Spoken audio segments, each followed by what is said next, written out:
Hello and welcome to our May third-party roundup webinar with Syxsense.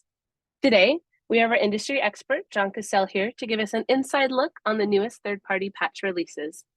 If you have any questions, please add them to the chat and John will reach out after to answer those.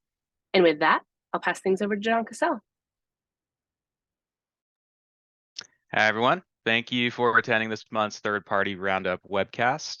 Today, I'll be covering some of the most popular third-party applications that have received updates since last month's webcast in April.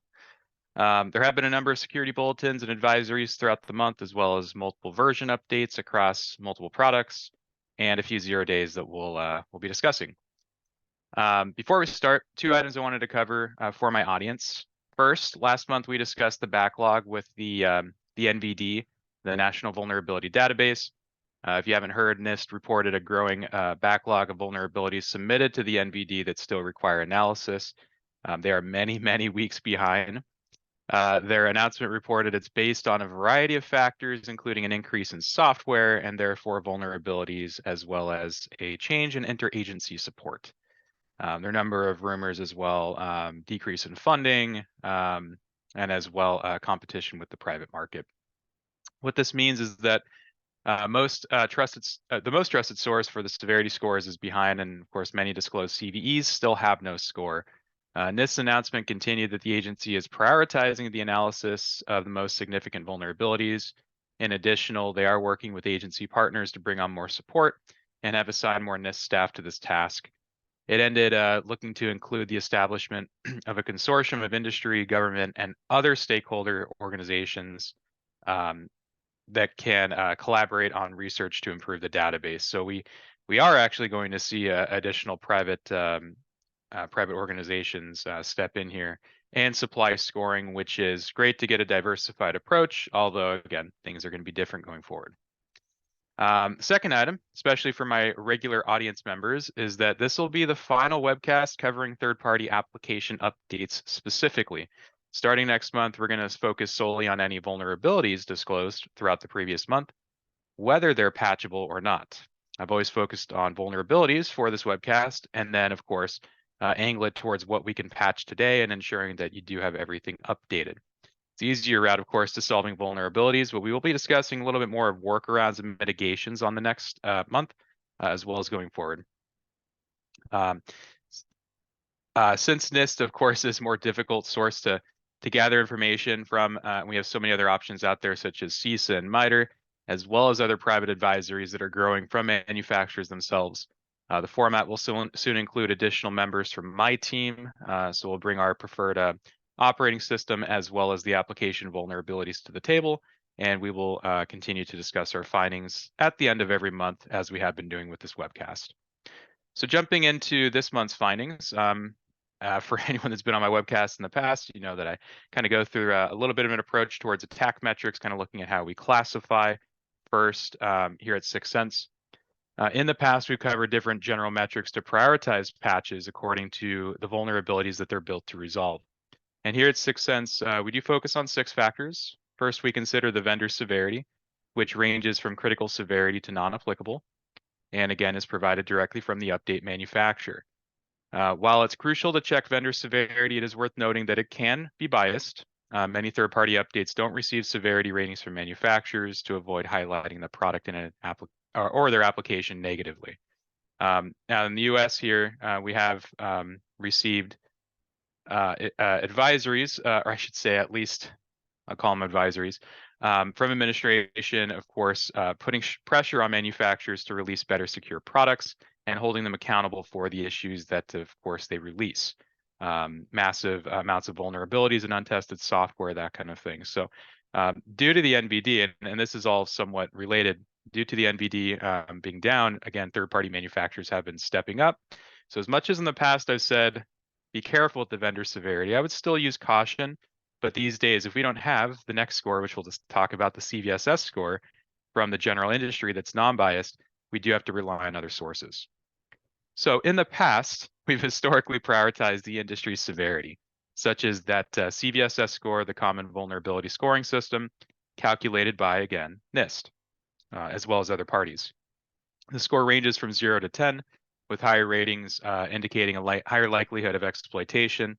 The current problem with the NVD, again, is that for many of the updates, for many of the vulnerabilities rather, we're going to have to rely mainly on the manufacturer's severity assessment, giving us a less diversified overall assessment, but in a way more diversified because now it's actually increasing competition there. Vulnerabilities can also be actively exploited in the wild, posing an immediate risk to individuals and environments through sophisticated attacks. These cases should increase our priority always to resolve exploits, and without a CVSS score to factor into it, we should still pay close attention to security bulletins and articles. Similarly, when vulnerabilities are publicly disclosed, it means that the bug details have also been exposed to the industry. That means how can we exploit it, the blueprints essentially. While this doesn't necessarily mean active exploitation, it signifies that that information needed to weaponize is available, and often gets disclosed through bug bounty programs, independent researchers, or even the manufacturer. If it happens to be an actively exploited issue, one might get something dropped from, say, a Microsoft supplying an advisory, but maybe sometimes not an out-of-band patch. We'll discuss a little bit more about that. Countermeasures are essential and come in a few forms, like mitigations, such as a configuration from an antivirus or an EDR that essentially just halts the vulnerability's exploitation, blocks the files without requiring an urgent patch deployment. It is a bit more reactive, but it is a recommended, strongly recommended, of course, approach to isolating. And then we have workarounds which are more preventative, such as registry changes, policy adjustments, which again prevent that exploitation. For instance, earlier, like mentioned, Microsoft might provide some type of recommended policy or registry change without actually supplying, say, a patch. Lastly, we consider exposure, which is provided by the tool or the solution used to scan, detect, and report outstanding vulnerabilities across our fleet. This is how we get basically our risk scores. This is how we understand more about what the environment looks like. By taking all of these factors and applying it towards our environment, understanding how many devices we might be managing, if you're a consumer, you happen to be on the call, of course, be more related to your machines. Still important, if you've only got 2 or 3 devices, you should know, of course, what that attack surface looks like. When you're managing thousands, tens of thousands or more, you should as well understand what your environment looks like and what can basically be considered well, a threat, but then as well, how do we assess that risk? Jumping into it, this month, we're not gonna, just like last month, we're actually just gonna look at the manufacturer's websites. Get out of this screen. There we go. Since I'm not going to be focusing a heck of a lot on CVSS scores, but rather what manufacturers are stating, kind of wanted it to be a little bit more interactive so we can go through the websites themselves. You can kind of see what links I'm accessing. These are just for the popular manufacturers that have been requested and what we see typically get scores, what typically are exploited compared to any other application. And if you've attended my webcasts in the past, you know that I riddle in a lot of other updates too, other applications, if there's something to prove or something to show what we've seen in the last month, something being exploited. For this month, not a lot of, I would say, smaller manufacturers. We do, however, have a lot of data from the larger ones that you probably come across before, your popular browsers, applications installed, such as suite-based creative tools like Adobe, and then as well, we'll be looking at some Apple products. First product that I typically cover is going to be Adobe. Not just because it's in alphabetical order, actually has nothing to do with it. It's as I've always lined up to a release cadence that we can rely on, mainly being Patch Tuesday.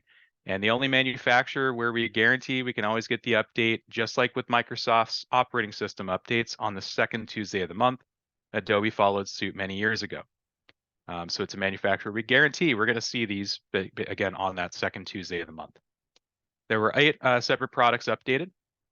Probably the very first one, probably one that you've heard the most, Acrobat Reader, probably using it personally as well as within your fleet. This affects Windows and Mac OS devices. Click on the update. With 14 total fixes, 11 of them rated critical and a vendor priority of 3. Now, not to go through each one of these, of course, there are a lot of vulnerabilities to cover, a lot of data to cover today, but just want to, again, provide a brief list and look at some of those attack metrics. In the past, we have, again, focused on that CVSS base score. Earlier this year, decided to focus less on that and instead combine those 2 factors more than we have traditionally and looking again at the vendor severity as well. Most of the fixes that I typically see with Adobe products are rated as critical, even though from my standard that I usually follow, 9 and above from a CVSS score would be more considered critical. But in this case, that's okay. 7.8 is still a very high score, so we can call it critical, sure. Just a matter of subjection, of course.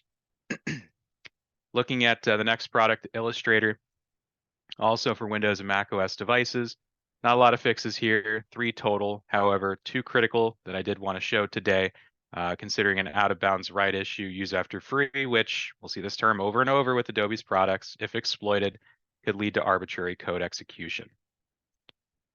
Substance 3D Painter, not used it myself. Does have a number of fixes though, 2 critical, 4 issues overall. 2 of which actually, which are lower in importance, but still important, according to the manufacturer. If exploited, could lead to memory leaks, so that is of concern. Adobe Aero, product I haven't actually heard of until I saw the advisory. Another product for Windows and Mac OS. Has 1 single fix that is rated critical, so if you are using that, make sure that you do update. Substance 3D Designer, another solution that I believe is cloud-based. Could be probably wrong there, because it doesn't apply to an actual operating system we see on the page, unless maybe it's more broad from there. But it has a single important advisory at 5.5 score, but could again lead to memory leak. Adobe Animate has 7 total fixes, 6 are rated critical. So near full critical release for this one. So if you do happen to be using Animate, again, be sure that you update.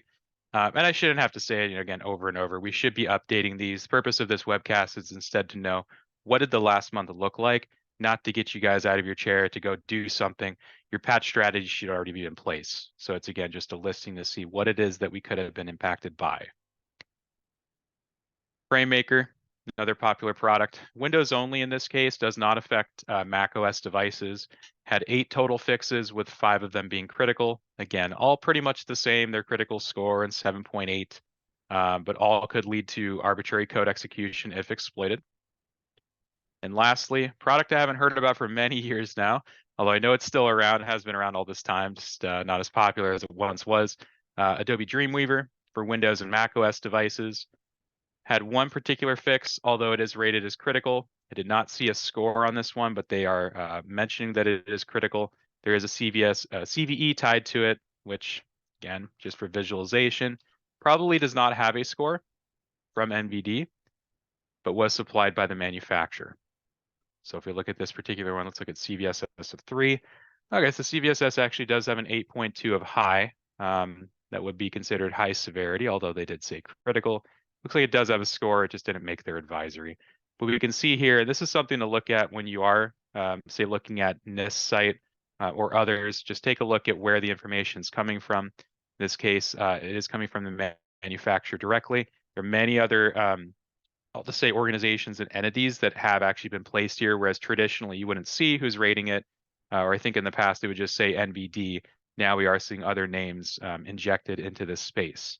So pay attention to that when you are tracking CVEs to know exactly who is supplying that particular priority.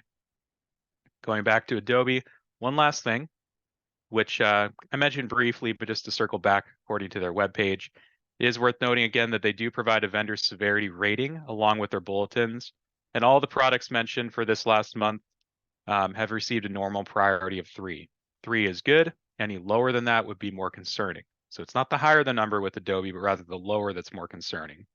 Typically, and I could be wrong here, there might be some other more specific metrics, but in the past when I've seen their advisories, priority of 2 means that the information's been disclosed, but not necessarily exploited, and priority 1 means that it is an actively exploited issue.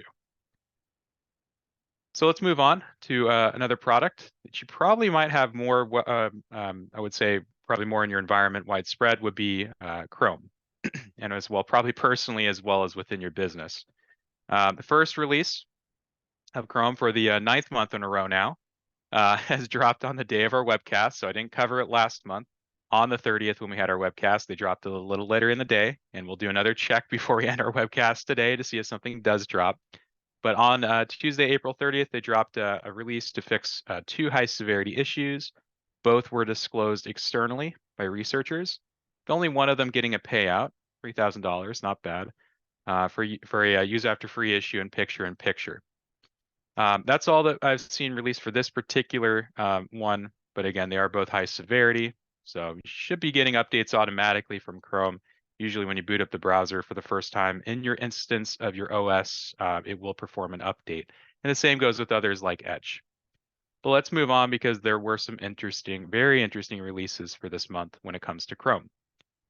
The next one on May 7th, 2 additional fixes, both high severity in nature. However, bug bounties are still being determined, so hoping for some good payout to Gelatin Dessert. That's your researcher name, good. But hope you're getting some payout. Cassidy Kim, we've also seen in the past disclosing a number of details regarding, disclosing information regarding vulnerabilities. So great to see that name again. I believe you guys saw some good payout in the past, so hoping that you get something good this time around. And I got to go page by page on this one. But the next one, I believe starting is going to be where it gets interesting. So we're going to move up to May 9th. On Thursday, May 9th, there was one particular fix, and it was to address an issue in the wild, making this particular release a 0-day. First 0-day in a while now, but actually is the 5th 0-day for this year. It was disclosed by Anonymous, so no particular payout in this case. It's a use after free issue in visuals, and again tracked as CVE 2024-4671. This is the first 0-day with Chrome that we'll be looking at this month. As we continue with the next few releases, there were more. Moving up to, that was May 9th, right? Moving up to May 11th, May 13th. We had another issue. Another 0-day was disclosed, again reported by Anonymous with no payout. And this is instead of out of bounds write issue in the V8, which is a JavaScript engine within the Chromium code. Still within version 1.2.4 of Chrome, which was updated last month to version 1.2.4. But again, still very concerning considering this vulnerability of 4761 also was exploited in the wild. This brought Chrome to the 6th 0-day for 2024. Moving forward, there's another one on the 15th. There were a few other fixes too to recognize on the 15th of May. This actually did bring Chrome to version 125 for Windows, Mac, and Linux devices, with a total of 9 security fixes in this release, with 4 of them being disclosed by external resources. Total payout of 8,000 across 2 lower severe issues, medium and the low issues here. Still to be determined for 2 of the high severity issues, but one of them was as well considered a 0-day exploit. It's this one right here, 4947, which is another issue in the JavaScript engine. In this case, it's a type confusion issue. So interesting. We do typically see the JavaScript engine being exploited year after year, definitely for sure, but glad that we are, of course, solving these issues, that they are being, well, not disclosed per se, they are exploited, but that we are finding out more and, of course, sealing that gap with patches. This is tracked as 4947. Moving on. Beyond the 15th, there was another release on the 21st. I'm going to try and speed this up, actually. There we go. On the 21st, no 0 days, which is good for this particular release. There were 6 fixes, 4 of them being disclosed externally with higher payout than what we've seen in the past. I mentioned last month, I've seen significantly higher payout from Google within starting last month and looks like flowing into this month as well. So it's great to see these types of payouts. I'm not sure why that is, why it kind of increased there, but just something that, again, I noticed. Fortunately, across even all the 4 high severity issues here that they've disclosed, none of them were exploited, which leads us to one of the last ones, hopefully the last one, since nothing was, I believe, released today just yet. But the last 0-day on the 23rd, there was another disclosed by a familiar name. Probably not going to try and pronounce it. Clement Lacine, I believe, of Google's threat analysis group, and Brendan Tizka of Chrome Security. Another type confusion issue in the V8 JavaScript engine, and again, it was exploited in the wild, tracked with this year's CVE of 5274. It was the only fix And since it's internal, they didn't get payout, but I'm sure they got some great pats in the back. Great for you guys for supplying that information. But unfortunately, again, it was already exploited. Moving on to the top of the list, I don't see anything here. Yep. We'll circle back before the webcast ends, but let's move on to Edge. Actually, there's one. I always like to mention the numbers at the end of Chrome. Let's see if I still have my numbers.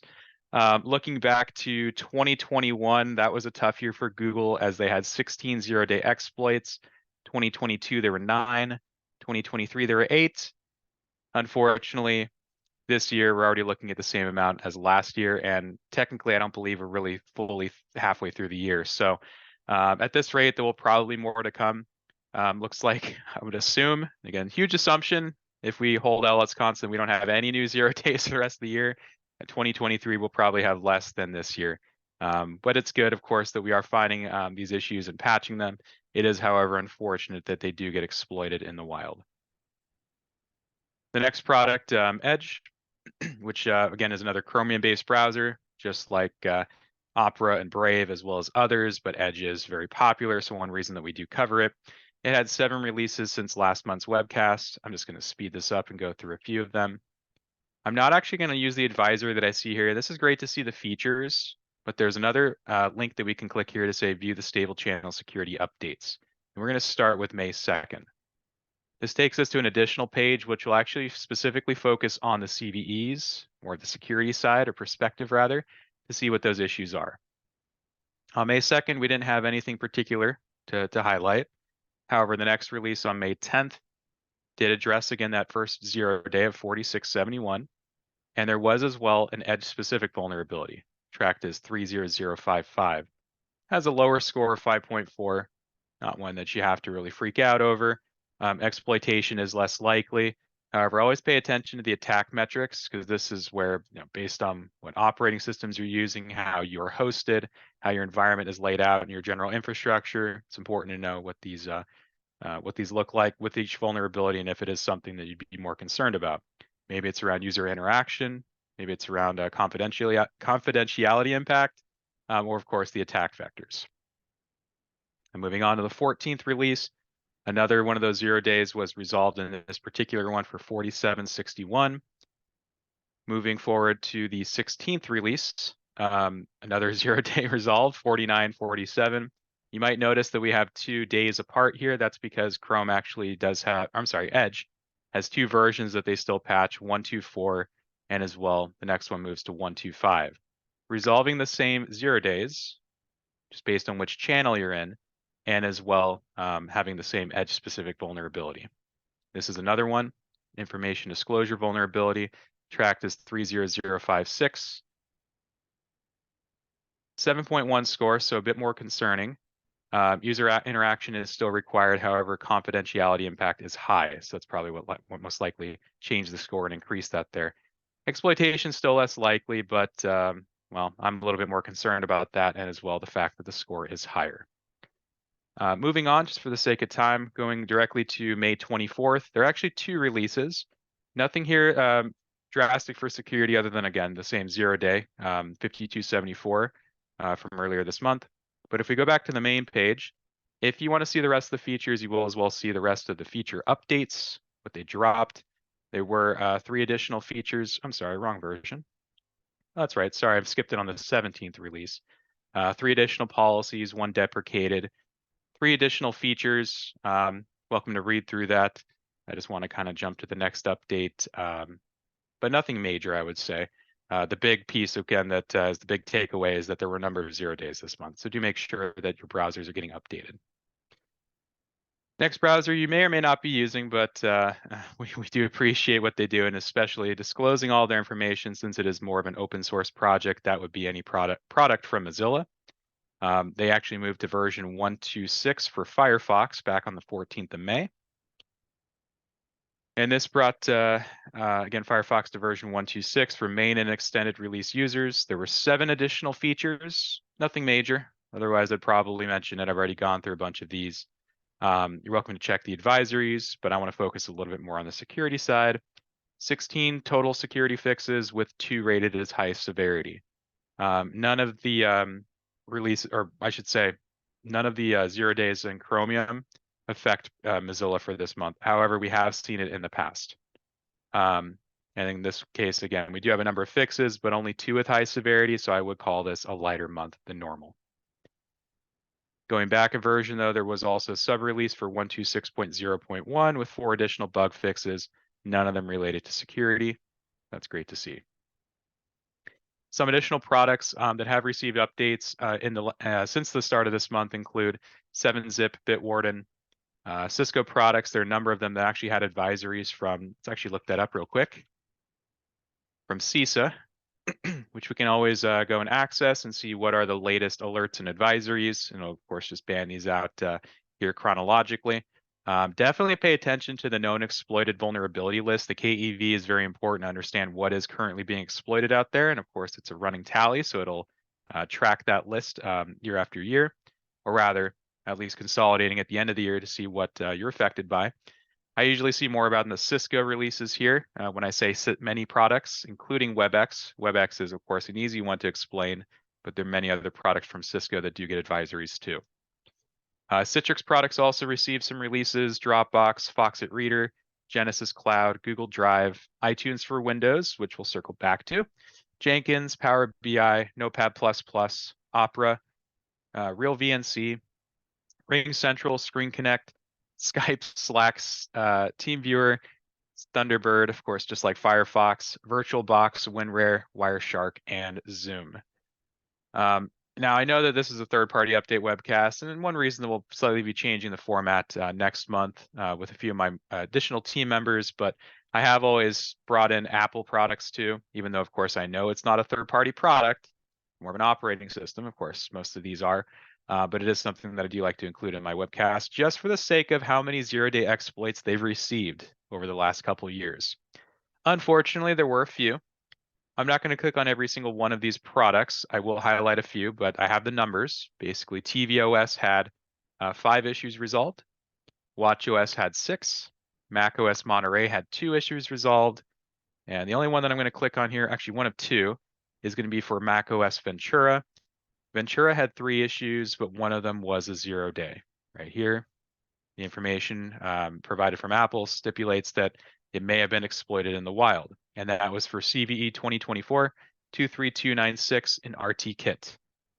Now, this actually shares a 0-day with another product. Before we get to that, though, macOS Sonoma did have 22 issues resolved, but none of them actively exploited. Going to iOS and iPadOS version 16, 2 issues, one of them also being the same 0-day. So if you happen to be using these some of these older systems, such as Ventura, or older versions of iOS and iPadOS for your mobile devices, do be sure to upgrade. It's great to keep it on these old versions, but if you got a really significant reason to keep it on the old version, sure, make sure that you at least get the latest update. But as well, you could basically skip a lot of these issues by going to a newer version as well, such as 17. iOS and iPadOS version 17, moving to 17.5, there were 15 issues resolved. However, none of them exploited. Safari 17.5, 1 issue resolved specifically for macOS, Monterey, and Ventura, which leaves us with, actually one I skipped, sorry about that, guys. iTunes 12.13.2 for Windows, specifically for CVE 27793. This was rated as critical, however, so it is something that I would address if you have iTunes installed. I personally do not like iTunes on my Windows device. It does not interact well. It's not been a great application historically, but if you do happen to be using it, make sure that you get the latest version. And again, I know that they don't really count as a third-party product, but do make sure to check your app store as well for your Apple products. Make sure that all apps are up to date. Manufacturers with issues should be supplying you those new versions. And go ahead and share my webcast here at the end. Again, I hope this has been informative and useful to everybody. Every day, the Syxsense team identifies, classifies, and pre-checks various patches and vulnerabilities that affect common endpoints and servers. If you'd like to get a full listing of all the various issues that may impact your environment, be sure to check our website under resources. You'll then see a link to the vulnerability database. What I also love about this library is that we not only discuss level of impact like everybody else, but we do offer recommendations and resolutions to every single issue that's in that database. As mentioned at the start, next month we'll be changing the format of this webcast to cover many additional industry vulnerabilities, not just those that are patchable. If you have any further questions, concerns, or suggestions for improvement, we'd love to hear it. Thank you for your time. Normally I'd say happy patching, but happy scanning as well. Thanks for your time.